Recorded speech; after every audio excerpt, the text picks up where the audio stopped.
Ever since Starfox Zero was revealed, there's been a lot of controversy over the control scheme, most of which was caused by hearsay and speculation, and almost none of which was based on any kind of first-hand experience. In the time leading up to its release, I'd heard from numerous sources who had received the game early just how bad the game apparently is, and all due to two main points. The controls were terrible, and the game looked bad. Actually, the graphics looking bad is something I've heard constantly every time a screenshot or footage was revealed, and each time I'm like, it looks fine to me, I don't see what the problem is. This is basically all I heard anytime Starfox Zero was brought up in conversation. Still though, I was willing to give it a shot. I'm not one to just blindly listen to everyone else's opinion on something without actually trying it myself. I will say that out of almost every single person I know who had any kind of first-hand experience with the game, only one of them had something different to say. In fact, he had something very different to say. He told me his experience with the game was pretty much the polar opposite of what everyone else had reported.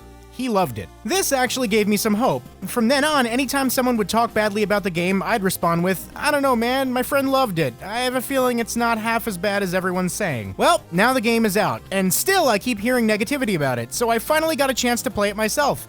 And all I want to know is, what the fuck is everyone's deal? Like, seriously. First of all, I'll admit that some textures aren't amazing and some shapes are a bit blocky, but really, when it really comes down to it, it looks like a Wii U game. I don't honestly know what anyone was really expecting. Actually, once you get past the first stage, the game starts to look really cool. The choice of color and everything is just spectacular, and I think everyone is getting way too caught up on technicalities of how quote-unquote good the graphics are, and just completely ignoring the art, which is honestly fucking stupid. Now, whether or not you want to agree on that point is kind of irrelevant to me, because at the end of the day, no one played Star Fox for the fucking graphics. Hell, the first game is literally straight up untextured polygons, and the N64 game doesn't look much better. People want to play Star Fox for the gameplay. I mean, this must be true or everyone wouldn't be bitching about literally every single Star Fox game that's come out after 64, right? That's what you guys want. Classic Star Fox gameplay. That's almost solely the reason why nobody liked Adventures, because it wasn't a Star Fox game. So we've been waiting for years and years, hoping and praying for a return to form. And then we got Star Fox Zero. And you know what? Star Fox Zero is the best Star Fox game we've gotten since 64! I don't honestly understand what everyone's deal is. Yes, I will admit that the force gyro controls was a bad move on Nintendo's part. It was. I really do not understand why Nintendo constantly tries to force new, weird control schemes onto consumers who just want to pick up a controller and play, but that's honestly beside the point. It seriously took about 3 stages into the game for me to get the controls down, and now, really, it doesn't even feel all that different than playing Star Fox 64. They take a little getting used to, but they do not at all ruin the experience of the game. This is a situation where I actually think that giving out review copies and letting people demo the game in general was counterproductive. I know this probably sounds crazy, but let me explain myself for a second. Because the controls do feel unnatural at first, I'm sure a lot of people who got the game early were not willing to put in the time to master the controls, which is weird to me because after all, Star Fox isn't supposed to be a game you play once and finish. It's a game you play over and over again and improve each time. But of course, it's way easier to just get angry about a game and bash it than to invest time into it. I mean, everyone was basically preconditioned to hate it once the words motion controls were mentioned anyway,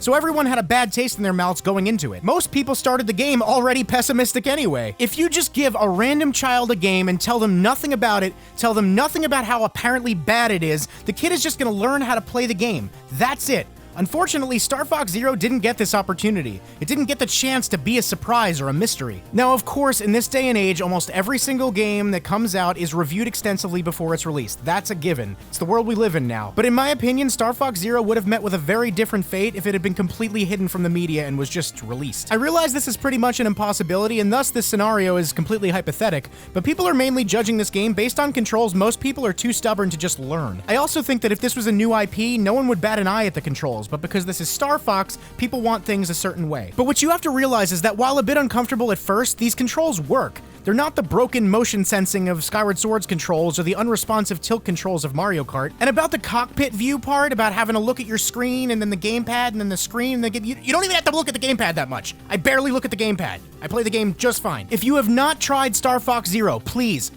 listen when I say this. The controls are not that bad. They're not even bad. They're just different. A little. They are not anywhere near as intrusive as everyone is making them out to be. I hate motion controls, and I promise you, if you just take like an hour to learn the game, you'll essentially forget all about them and you'll just be enjoying the game. I am so picky and critical when it comes to games, but this is seriously the best Star Fox game since 64, if you just give it a chance. I actually think I may like it as much as 64. It is just so much fun, and really, it's like the first game in so long that actually feels like Star Fox. Nintendo and Platinum did a fantastic job. Now, this isn't a review, so I'm not gonna go in depth about the game. This is just my defense for a game that is getting way more hate than it deserves, and essentially none of the praise that it deserves. If you want to see an in-depth review, one that actually does it justice, go check out the Completionist review of the game. Gerard was possibly the only other person I've seen stick up for it, and in fact, he was that one friend that told me the game was good. There's gotta be more people that enjoy this game besides just him and I, and I'd love to see more people be vocal about it. There's more than enough negativity going around, so let's see some people actually fight back. If you like the game, tell people about it. And if you haven't tried the game because of all the bad things you heard about it, please